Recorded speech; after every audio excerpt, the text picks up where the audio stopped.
I had the opportunity to talk to the U-20s. Frenchie had asked me to come in and just share my story with them. My trainer, James Galanis, who I've been working with for the past 12 years, is also coaching here, so we both had the opportunity to kind of share my story, my perspective, his perspective, and just trying to help the girls out in any way possible. Thanks for listening to me speak. It's a pleasure to be here. Obviously, you guys know our World Cup is coming fast, but for those of you who don't know, I grew up in a small town in Delran, New Jersey, but I lived and breathed the game of soccer, and I started playing when I was 5.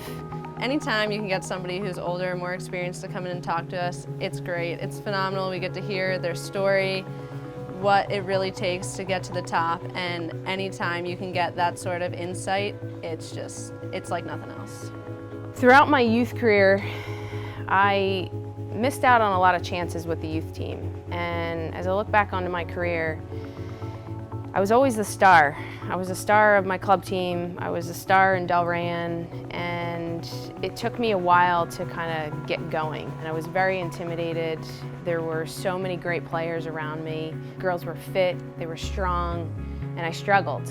Back when I was a youth player, I would find all the excuses I could as to why I wasn't cracking onto the scene or why I wasn't making certain teams. To hear like her side of the story and the obstacles and challenges that she overcame, it was really like inspiring just to be able to listen to that. Basically thought my career's done.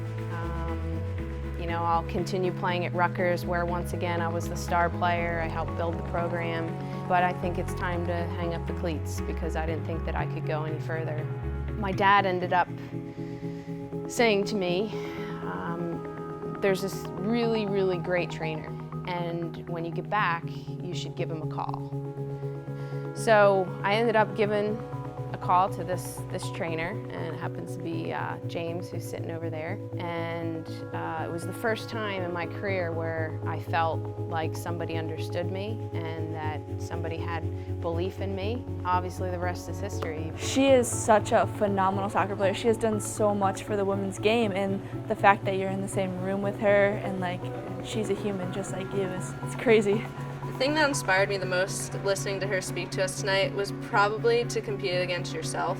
There's so many things that are out of your control that you can't worry about.